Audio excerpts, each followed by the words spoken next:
네, 안녕하세요. 살고 싶은 도시 생생도시 안산단원을 국회의원 김남국입니다. 법무부 장관님께 질문 좀 드리겠습니다.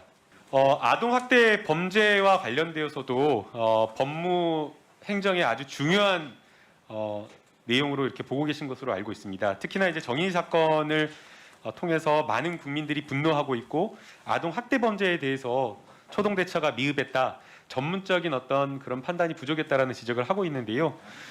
비슷한 사건으로 JTBC에서 보도한 구마교회 사건을 혹시 아시나요? 예.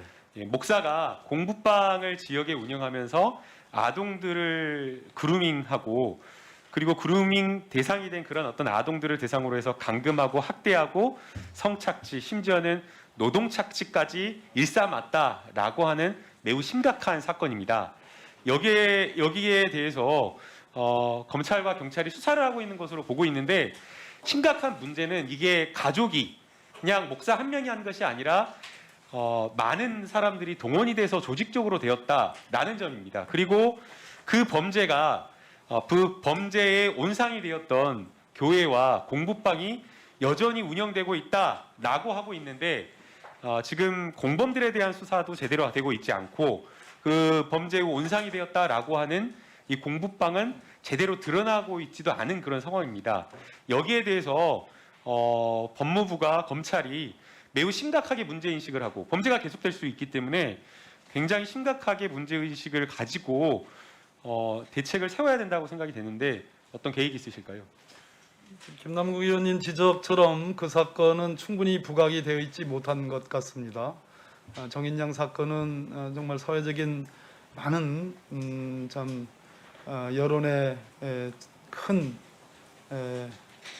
질타를 받았고, 그로 인해서 여러 가지 제도적 방책이 강구되고 있습니다만, 의원님 지적한 사건은 충분히 그러지 못한 점 알고 있고, 그 점에 대해서 유념하고 다시 한번 주의를 환기할 필요가 있고, 수사면 수사, 또 대책이면 대책, 그런 것을 강구할 필요가 있다, 이렇게 말씀드립니다. 예, 특별한 대책을 좀 마련해 주셔야 되고 생각이 됩니다. 이 피해 아동들이 각각 분리된 상태에서 양육되고 그루밍되고 하다 보니까 피해 자체를 공유하거나 제대로 이렇게 이야기할 수 있는 그러한 여건이 되지 못하고 있습니다. 그런데 지금 이 범죄의 특성을 보게 되면 사실상 범죄단체 조직죄의 구성 요건을 충족한다라고도 판단할 수가 있습니다.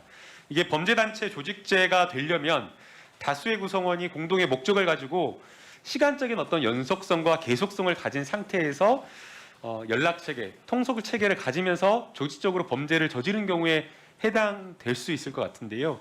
지금 이 사건도 역시나 마찬가지로 구마교회 사건도 목사를 정점으로 해서 많은 다수의 인원들이 동원되어서 조직적으로, 그리고 여러 가지 그루밍과 관련된 방법이나 이런 것들을 수년간, 그냥 단순하게 뭐 1, 2년 한 것이 아니라 수년간 장기적으로 해왔기 때문에 범죄단체 조직 구성 요건을 충족한다라고 볼 수 있기 때문에 공범들에 대한 수사 역시 하나의 공동 정범으로서 범죄단체 조직죄가 성립되는 여부를 판단해서 좀 철저하게 수사가 되어야 된다라고 생각이 됩니다.